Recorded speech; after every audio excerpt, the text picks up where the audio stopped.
Hello बच्चों, तो हम आज का प्रॉब्लम देखते हैं। Energy of a photon of a characteristic X-ray from a Coolidge tube comes from.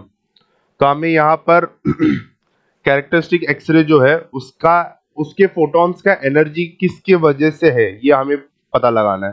पहला ऑप्शन है kinetic energy of a striking electron, the kinetic energy of a free electron of the target, the kinetic energy of the ions of the target and electronic transition of an target atom. तो यहाँ पर अगर आप question पढ़ेंगे तो आपको easily तो इतना तो आइडिया आ जाएगा कि the kinetic energy of a free electron of an target, इसका और एक्सरे के प्रोडक्शन में कोई भी रोल नहीं होता है, तो ये तो पहले डिस्कार्ड हो जाता है।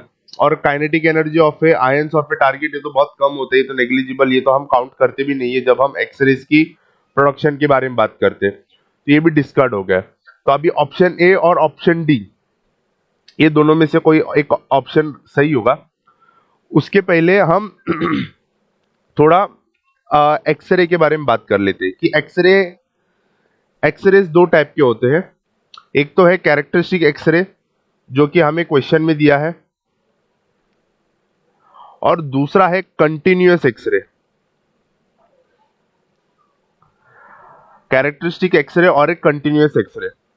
अभी यहां पर ये दोनों के बीच में एक सिंपल सा डिफरेंस दे रहा हूं जिससे आपको ये प्रॉब्लम एकदम इजीली समझ में आएगा।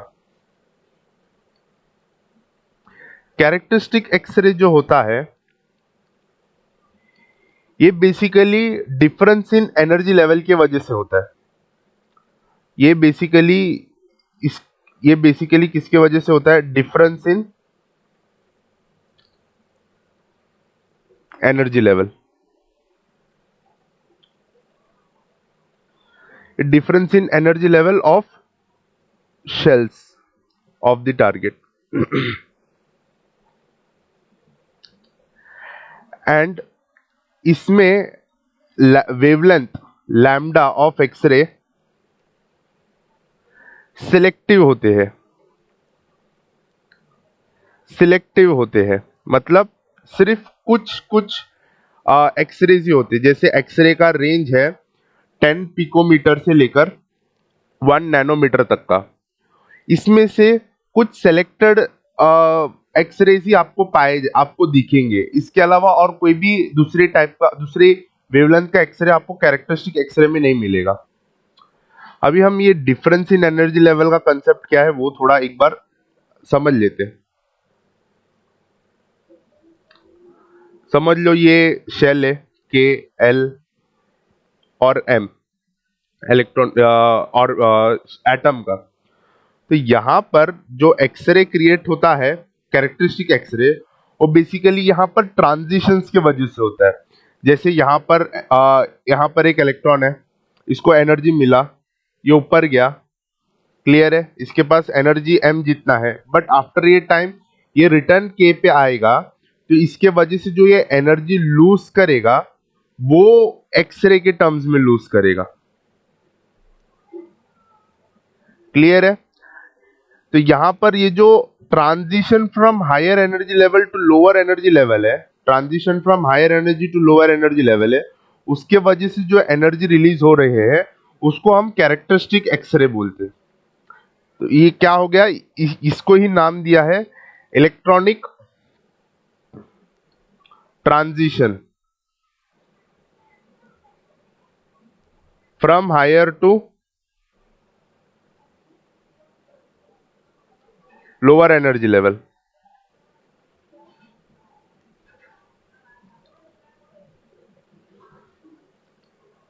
क्लियर है? अभी एक बार कंटिन्यूस एक्सरे क्या होता है वो समझ लेते तो आपको ये प्रॉब्लम एक बस एक थियोरेटिकल आप देखते ही जज कर सकते हो। अगली बार अगर क्वेश्चन में कंटिन्यूस आएगा तो कंटिन्यूस ये किसके वजह से होता है? हैवी ये basically heavy atoms slash nucleus, इसके वजह से बनाया जाता है। और यहां पर क्या होता है कि जो स्ट्राइकिंग इलेक्ट्रॉन है, हैवी न्यूक्लियस होता है, तो ये जो स्ट्राइकिंग न्यूक्लियस इलेक्ट्रॉन है ये जब इलेक्ट्रॉन इसके तरफ आने की ट्राई करेगा टुवर्ड्स न्यूक्लियस, तो यहाँ पर हैवी न्यूक्लियस होने के बाद जैसे इसके पास एनर्जी कुछ ज्यादा ही होता है, तो इसके वजह से क्या करता है, ये इसको रिपेल कर देता है या इसका डायरेक्शन चेंज कर देता है due to the some laws of energy. थोड़ा एनर्जी लॉस हो जाता है इन टर्म्स ऑफ कोलिजन वगैरह। तो इसके वजह से जो इलेक्ट्रॉन निकलता है, फोटोन इसके बाद जो प्रोड्यूस होता है, वो इन टर्म्स ऑफ एक्सरेज होता है। क्लियर है? जब इलेक्ट्रॉन हैवी न्यूक्लियस की तरफ अप्रोच करता है तो ये ब्रीच नहीं कर पाता है, क्योंकि हैवी न्यूक्लियस के पास जो पोटेंशियल एनर्जी होता है वो कहीं ज्यादा होता है। तो उसके वजह से जो इलेक्ट्रॉन कोलिजन्स और बाकी सारे फिनोमिनाज होते हैं, उसके वजह से जो एनर्जी रिलीज होता है इन टर्म्स ऑफ एक्सरे, वो कंटिन्यूस एक्सरे के टर्म्स में आता है। और एक मेन डिफरेंस ये हो जाता है कि यहाँ पर फ्रॉम 10 पिकोमीटर टू 1 नैनोमीटर हम कोई भी एक्सरे प्रोड्यूस कर सकते by changing, we can produce